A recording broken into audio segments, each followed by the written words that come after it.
the United States and Europe. That conclusion also by the recent IMF economic damage assessment, which found Asian countries have a, quote, regional vulnerability from the drop-off in demand from the United States. A number of Asian economies are weak, and several, in fact, are in recession. They're in recession in part because exports to the United States have declined, and in part because they don't have sufficient domestic demand to offset the weakening of their exports to the U.S. The September trade numbers are just starting to come in. Korean exports were down 17%. Shipments of semiconductors were down 63%. Taiwan's exports are down 43%. Markets reflect the gloom. Since the September 11th attack, markets in India, Singapore, South Korea, Indonesia, and China all lower. When stock markets drop, when investor confidence declines around the world, that means less investment money going into these countries. All of them are pretty heavily reliant on foreign direct investment, portfolio flows, bank loans.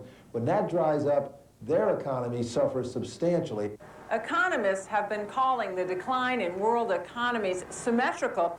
The UN assessment agreed, calling it synchronized global weakness, saying it was going on before September 11th, but the attack served as a shock to an already weakened system. Kitty Pilgrim, CNN Financial News, New York. Weekend indeed. And now for the latest financial news, let's turn to Richard Quest, who is in London. Richard, what are the markets telling us today? A bit of good cheer one way and another, Colleen. And it's all thanks to the strong performance on Wall Street on Wednesday. It set Europe's main markets off to a winning streak. Those gains were the result of a raft of positive earnings reports in New York. It all set to kick off the reporting season. To the way the numbers are looking in Europe at this hour, London's FTSE is gaining about nearly 1/3%. Paris, Frankfurt and Zurich are also higher, and the best gains are being seen in Zurich. In Germany, the chipmaker Infineon is up almost 4%. The overall mood seems to be one of good cheer. That strong rebound on Wall Street also cheered investors in Asia. Japan's Nikkei average went higher, led by techs and auto stocks. It closed up nearly 4%. Now back to pre-attack levels. Hong Kong's Hang Seng, which is still trading, is just about 2% higher. In Singapore, the Straits Times is up 1.8%. Germany's inflation continued to ease in September in step with the country's slowing economy. Consumer prices last month were up 2.1% from the previous year. It's a drop in the inflation rate from 2.6% in August. That's good news from the standpoint of the fight against inflation. But Germany still faces the problem of getting Europe's largest economy moving again. Economic growth has ground to a halt in this year's second quarter, well before last month's terror attacks. The low German inflation numbers removes one of the barriers to new interest rate cuts by the European Central Bank. At least that's the theory. The ECB's last cut, 0.5 point, on September the 17th, was aimed at shoring up confidence immediately following the terrorist attacks. The ECB meets again later today in Vienna. But although further interest rate cuts are expected at some point this year, it's unlikely to be today.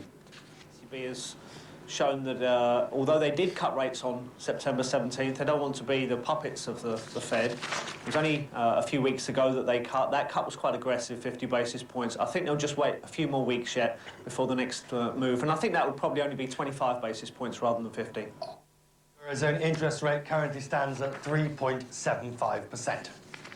There have been upbeat comments from News Corporation's chairman Rupert Murdoch that sent the stock soaring in the Sydney, Australia market. Mr. Murdoch tells shareholders that the outlook for the global advertising market was improving and that the media giant was in line to meet its recently lowered forecast for profits. That's despite a $100 million hit to its Fox News channel that was sustained as a result of the attacks. And that's it from London for the moment. We'll obviously update you with the financial news and markets in the hours ahead. There's more world news ahead on CNN.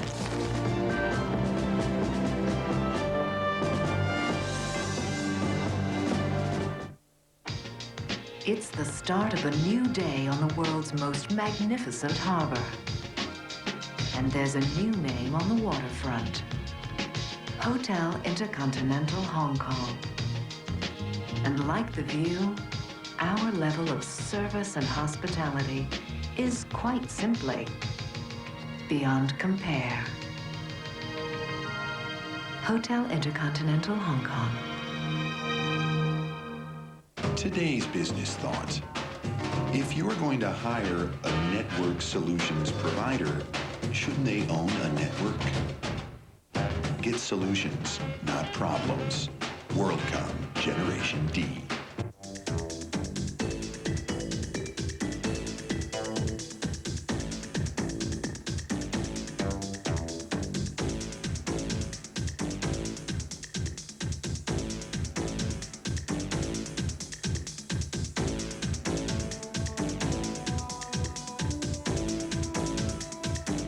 For more information on these and other business stories, please visit www.cnnmoney.com.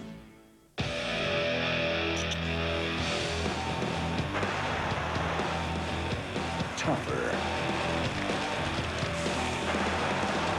Stronger. Probing questions. Demanding answers. Tuesday through Thursday, Q&A with Zane Virgie, only on CNN. The latest news on CNN. Terrorists try to operate in the shadows. They try to hide. But we're going to shine the light of justice on them. We list their names. We publicize their pictures. We rob them of their secrecy. Terrorism has a face. And today we expose it for the world to see.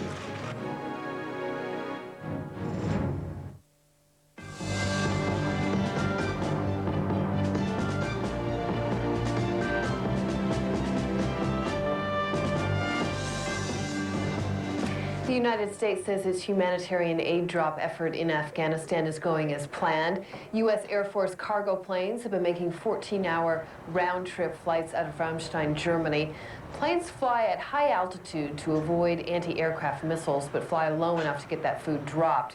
Some people have criticized the U.S. for dropping the food packs, but military officials say it's the only way to get them to Afghans living in the mountains. So far, more than 100,000 meals have been delivered. Officials hope to drop more than 400,000 in the next 2 weeks. Well, the United States says it has control of the skies over Afghanistan, but pilots flying from carriers in the Arabian Sea face a difficult mission. CNN's Walter Rogers has that. At the end of the day, it comes down to this: an exhausted pilot returning after a bombing run over Afghanistan. Landing at 150 miles an hour on a postage stamp in mid-ocean. These Navy pilots make it look easy, but it's the landing signal officers, LSOs, talking the pilots down safely who make the difference between disaster and a second chance.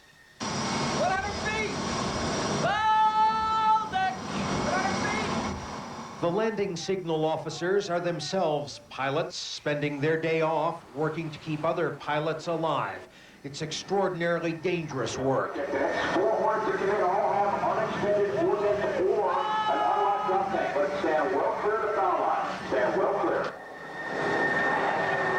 Some of these pilots have been flying for over 12 hours, and sometimes they miss on the first pass. Well, he was probably pretty tired, so he probably just wanted to get aboard and get a greasy hamburger and go to bed. You know, a couple of wave-offs isn't unheard of. Holding what's called the pickle, they flash lights signaling either a go-ahead or an abort. And Navy pilots get critiqued and graded on every landing. The nighttime landings are so hard because you have no visual reference of the horizon, especially when there's no moon. It's really easy to lose your orientation coming down the chute at night. These LSOs are there to give the pilots a little extra help. They use psychology sometimes, trying to get inside a stressed-out pilot's head to get them down safely. One pilot talking to another. Well, when there's nowhere else to go, it's really easy to fall back on thinking about the other alternative, and that would be to eject. So coming aboard at night isn't so bad. They say there's a lot of satisfaction in this, helping a brother pilot get back safely on board, and then seeing another $60 million aircraft gets put to bed safely each night. Walter Rogers, CNN, aboard the Carl Vinson in the Arabian Sea. Our coverage of the strike against terror continues in just a moment. I'm Colleen McEdwards at CNN Center. Stay with us. We'll be right back.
This month, keep your eyes wide open on the National Geographic Channel.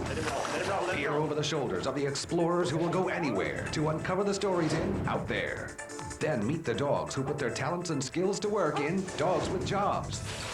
Join us in Central Asia in pursuit of the world's most extraordinary sports in a different ball game. The world and all that's in it this month on the National Geographic Channel. To subscribe to the education group, call 873-7373. SCV Max Rewards, a whole new world of year-round perks are here to stay. A lucky winner every day. A special treat from us on your birthday.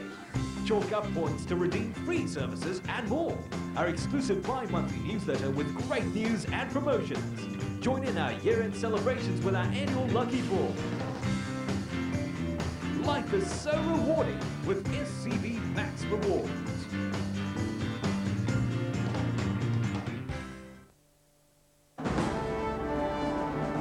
This is CNN.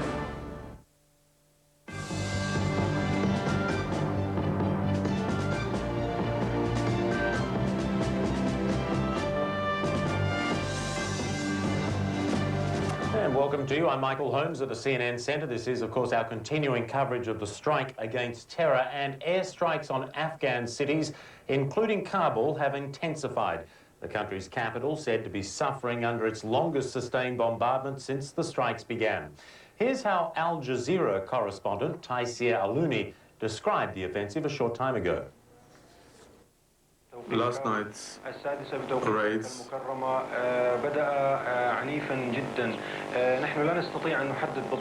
raids were very severe. We have no idea about the targets, but the airport, which is nearby, has been hit, and we saw fire erupting in the airport, and possibly the antennas of the radio, which are 15 kilometers from Kabul. It was a severe night. The number of raids were 10 in Kabul. It was, the raids were of a different kind this time, that shook the ground. It was very intense in the morning. The last raid, jets hovered overhead for a long time over Kabul. It seemed that they were looking for a target that they couldn't identify. The bombing included Kandahar, exceptionally this time, Turham border location, and Jalalabad. We can't confirm raids on Mazar Sharif, but the bombing was exceptional last night. Unprecedented since this campaign. Well, as we just heard, the Taliban spiritual centre of Kandahar also suffered its heaviest bombardment of the US-led campaign. For more on that and the very latest out of the region, let's go to our Tom Mintier, standing by again in Islamabad. Tom, what's the latest? Michael, if they were talking about the bombing being exceptional in Kabul last night, it may be even beyond that in Kandahar today. The reports we have today, 15, 20, 30 explosions in the center of the city, and we have received some video phone pictures from Kandahar that really shows the situation on the ground. Unlike yesterday when the markets were open and people were out, we now see pictures of people apparently fleeing the city, taking what little belongings they have. A picture reminiscent of Phnom Penh when it was evacuated in 1975 as the Khmer Rouge came in. Basically described by some on the ground as a chaotic situation as the bombing campaign apparently is intensified in the major cities, especially Kandahar. So it's very difficult to describe a situation when you're not on the ground, but I think these pictures that we're seeing out of Kandahar are pretty descriptive in themselves. I'd like to talk about the front page of the paper here in Islamabad. There's a major story on the front page talking about 4 airfields being cleared for operation in Jacobabad. Now, this city, there are a lot of Pakistani troops that have been moved in there, taken over the area surrounding the airport. Security is extremely tight there. We have contacted senior Pakistani government officials about this situation, about the possibility of U.S. aircraft and personnel being on the ground now in Pakistan. And basically what we were told is we are not commenting on those reports.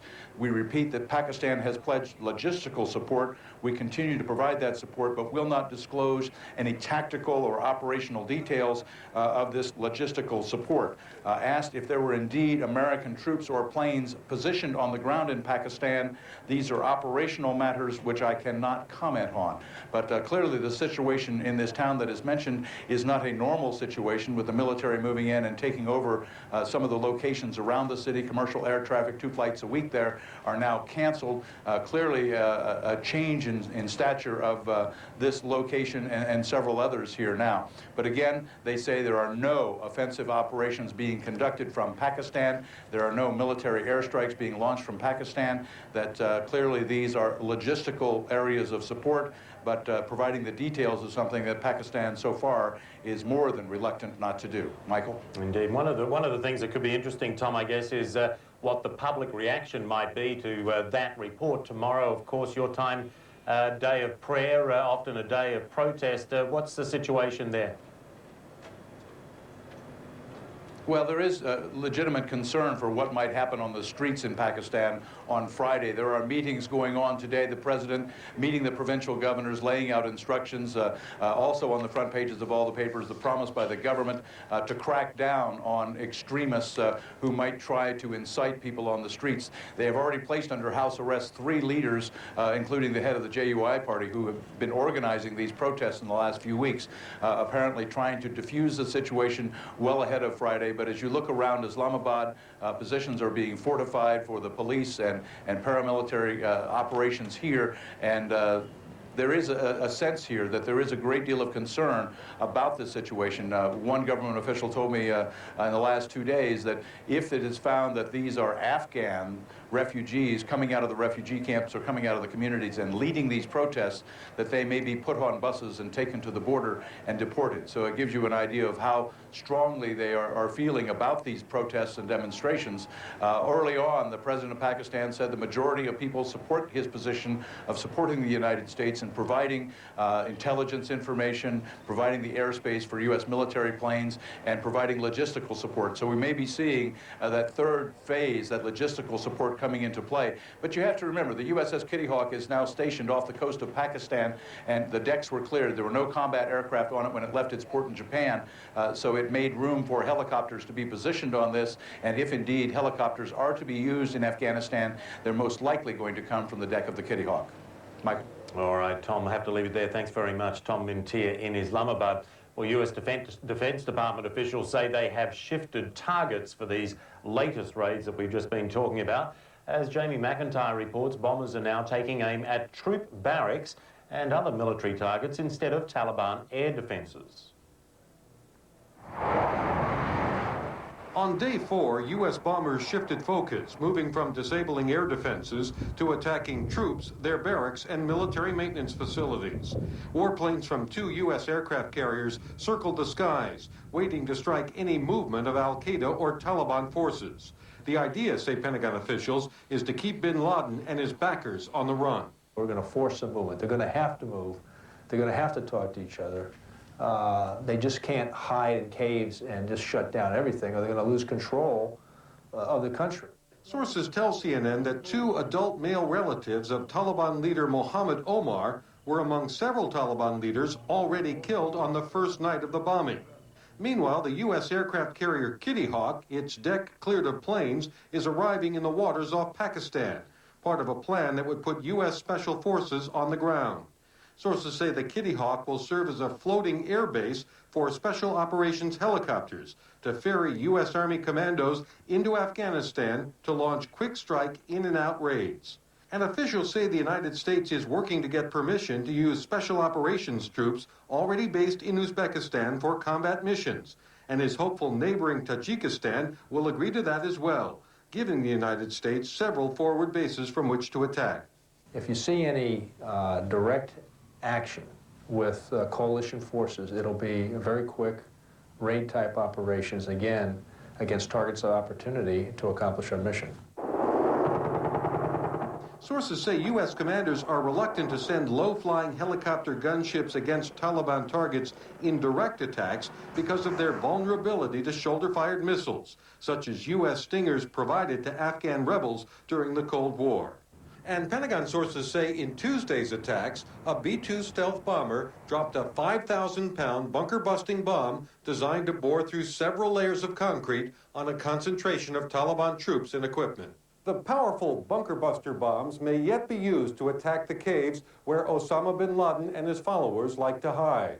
But in this case, the idea was to demoralize the Taliban troops with a deadly display of U.S. military might.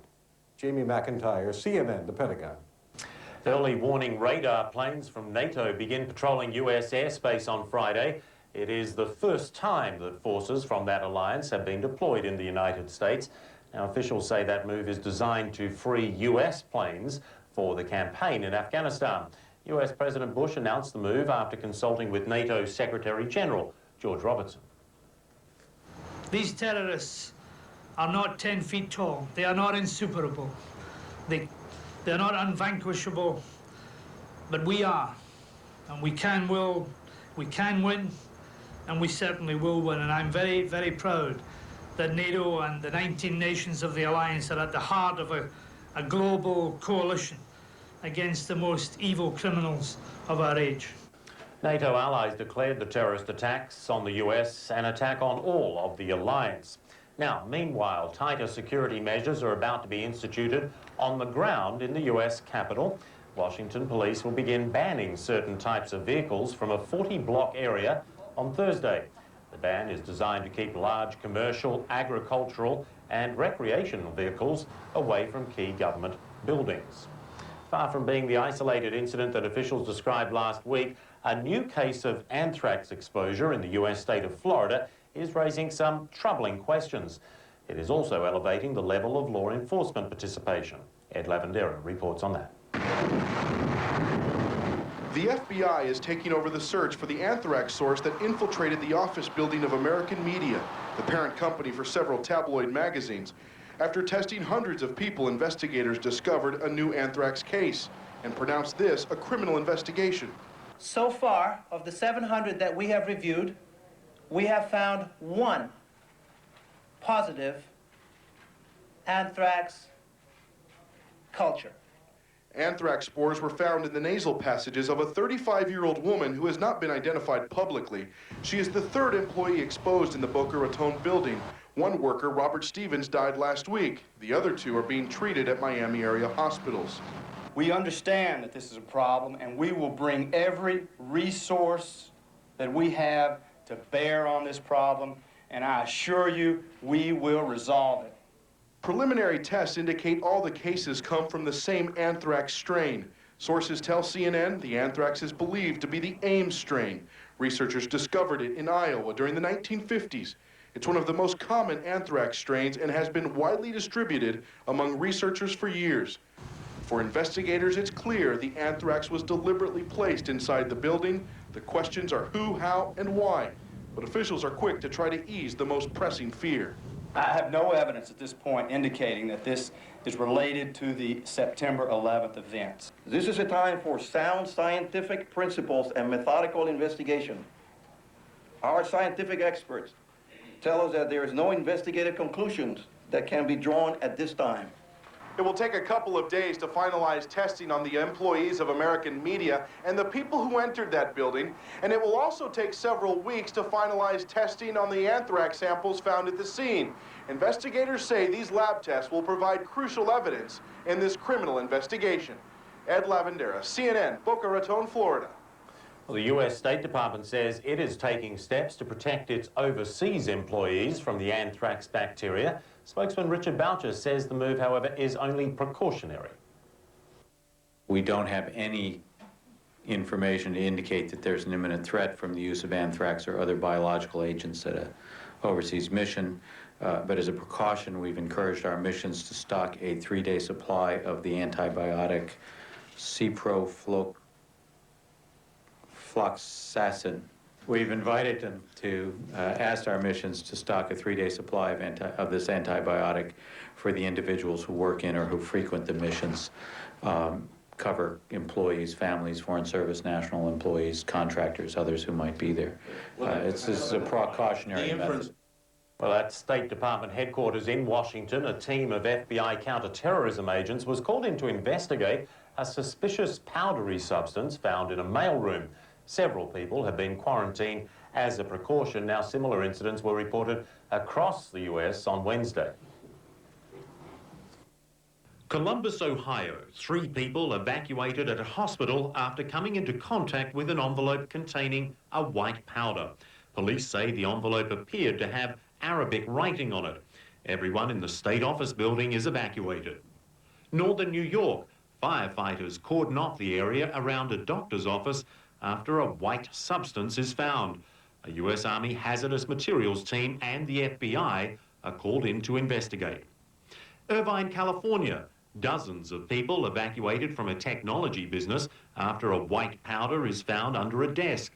A fire official says the substance initially tests positive as ricin, a poison derived from castor beans, but 3 further tests show negative results.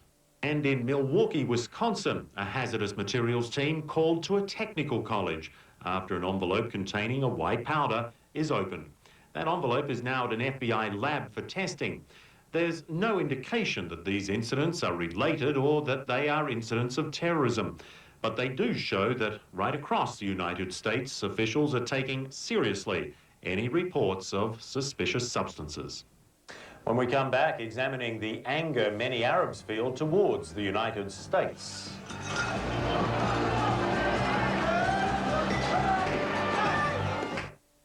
If life is a series of black and white, shouldn't your holiday be in color?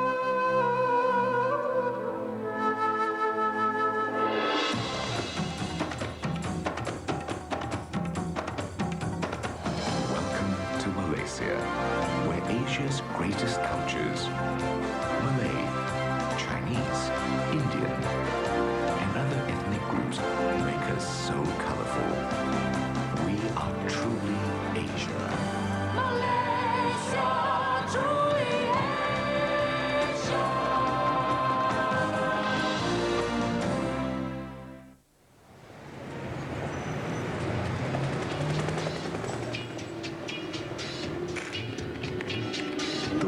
Is moving fast.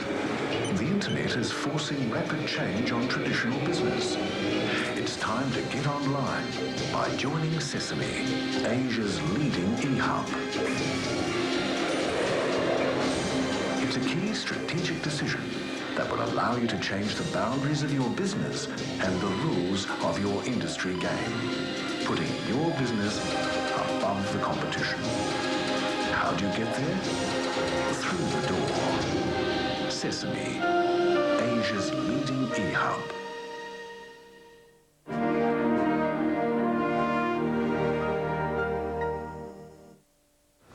The US-led fight against terror is not being fought with weaponry alone. Washington also is trying to win the hearts and minds with a campaign of words and images. State Department correspondent Andrea Koppel reports on the war of words. Welcome to the Voice of America in Pashto. 4 times a day, Voice of America radio announcers broadcast reports into Afghanistan using the local Dari and Pashto languages. Since September 11th, these broadcasts have become more frequent as the U.S. tries to convince the Afghan people to rise up against the Taliban. VOA broadcasts are just one of the non-lethal weapons in the U.S.-led war against terrorism. Some say it's propaganda.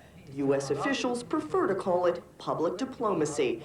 Either way, it's a valuable tool in the U.S. arsenal in keeping the international coalition against terrorism together. We need to get the message into new places. We need to get a basic message about the United States, the role we do play and the role we want to play in this part of the world. But at the same time, the Bush administration is struggling to fine-tune its own message. It has pressured Arab governments, as well as the Voice of America, to curtail anti-American broadcasts. Diplomatic efforts may have succeeded in assembling the coalition, but officials acknowledge holding it together in countries like Pakistan and in the Arab world, where anti-American sentiment is high, will be extremely difficult. Arab leaders have told the U.S. their ability to support the coalition hinges on public support. Unless we energize and we activate and we bring on board Muslims, moderate Muslims, we will never win this war. Hello.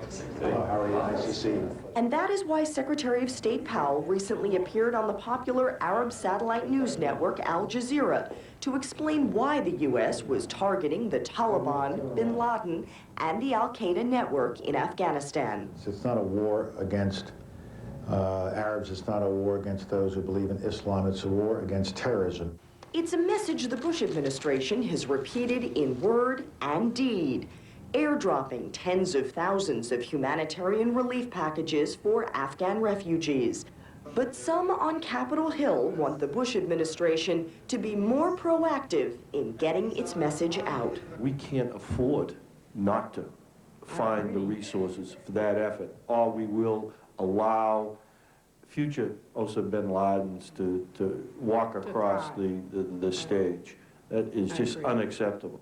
Among ideas under consideration, developing a more creative advertising campaign to win over the Muslim world, to buy airtime on Arab media like Al Jazeera TV, to create a 24-hour Arabic radio service, to promote Arab Americans as spokesmen for U.S. values, and to increase educational exchanges between American and Arab students. But experts say using public diplomacy to win over the Arab street in this battle of ideas won't be easy. They say it'll take a lot of time, and it'll require the U.S. to do a lot of listening, too. Andrea Koppel, CNN, at the State Department. Well, as the airstrikes continue, a Taliban official describes the United States as a quote, global bully, unquote. And while the regime's anti-US feelings might be anticipated, observers note increasing evidence that many in the world feel the same way. Ben Wiedemann reports. An effigy of U.S. President George W. Bush goes up in flames. The American campaign against Osama bin Laden and the Taliban doesn't have many supporters in this crowd. Egyptian security watched the demonstration at Cairo University, but didn't intervene. This is the exception in the Arab world, where many regimes are doing their best to clamp down on public expressions of support for the Taliban and bin Laden.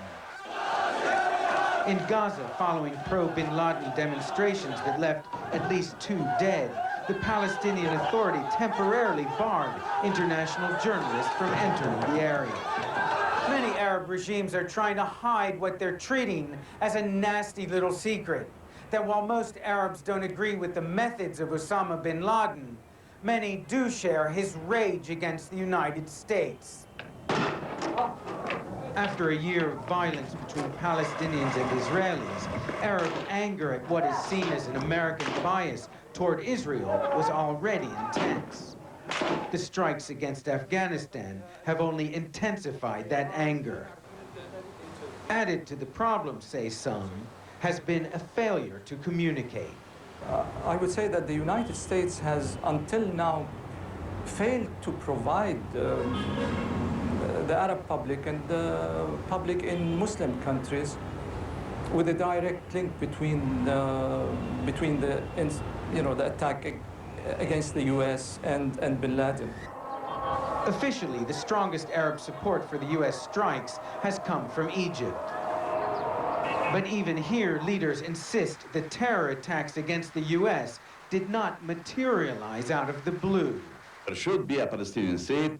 The problem of the Palestinians should be solved. The problem of the Middle East should reach a comprehensive settlement. This is one of the causes of creation of terrorism in the world. Osama bin Laden has only recently been forceful in support of the Palestinian cause. But it's support that has added more fire to the already angry streets of the Arab world. Ben Wiedemann, CNN, Cairo.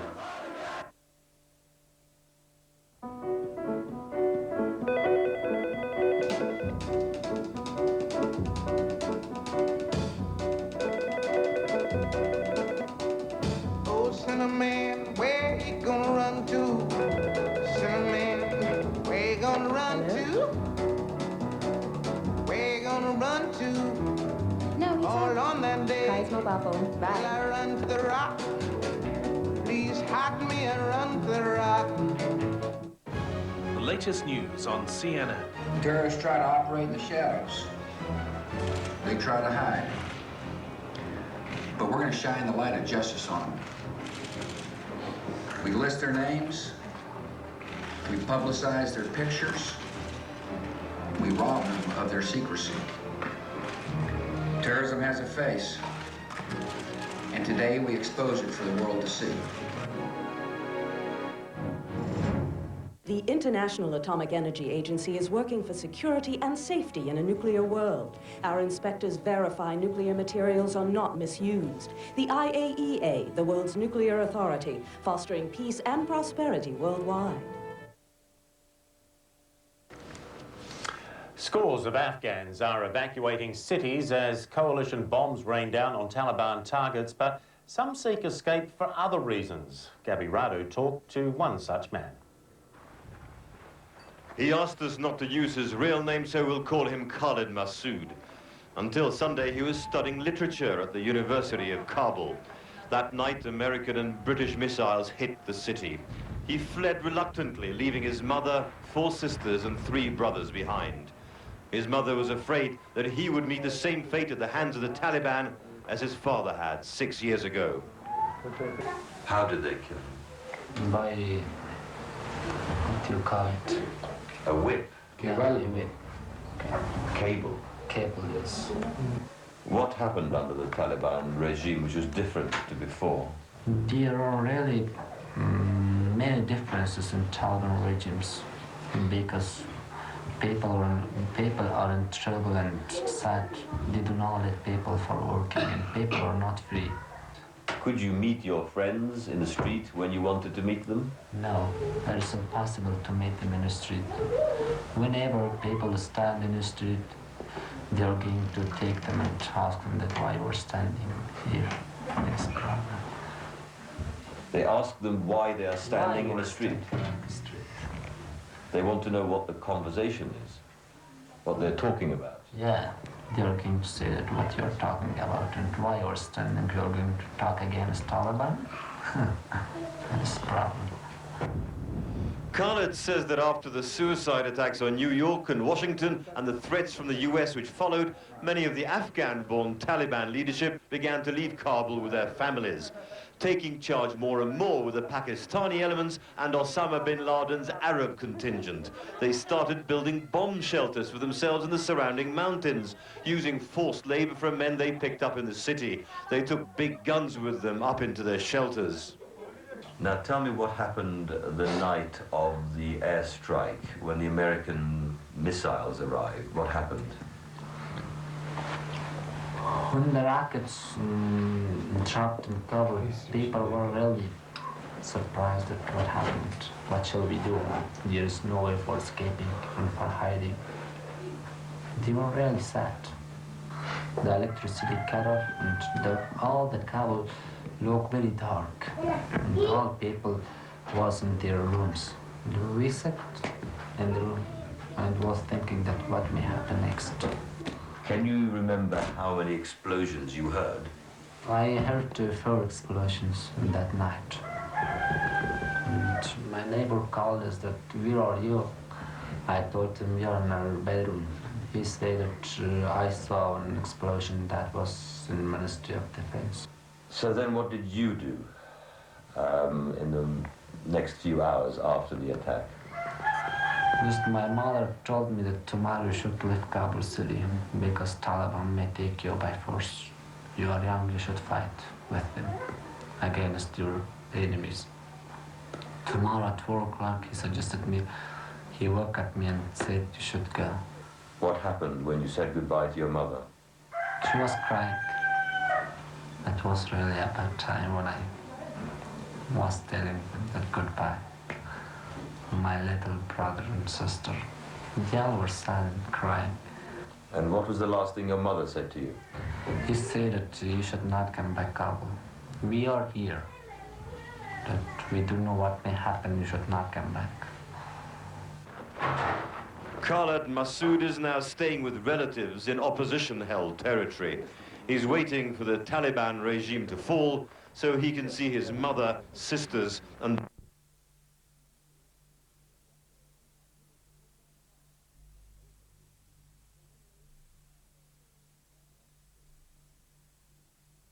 A brutal murder exposes a dirty family secret. Did you kill him?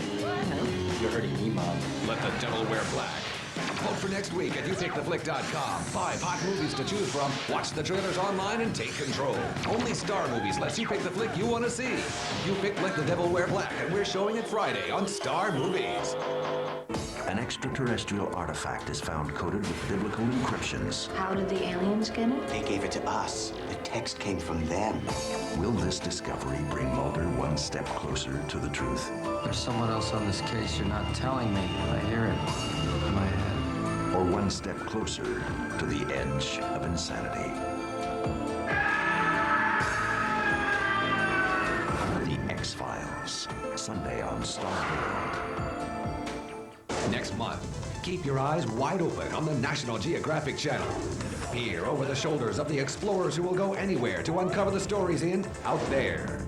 Then meet the dogs who put their talents and skills to work in Dogs with Jobs. Get connected with the people and technology that create the human edge. Join us in Central Asia in pursuit of the world's most extraordinary sports in A Different Bowl Game.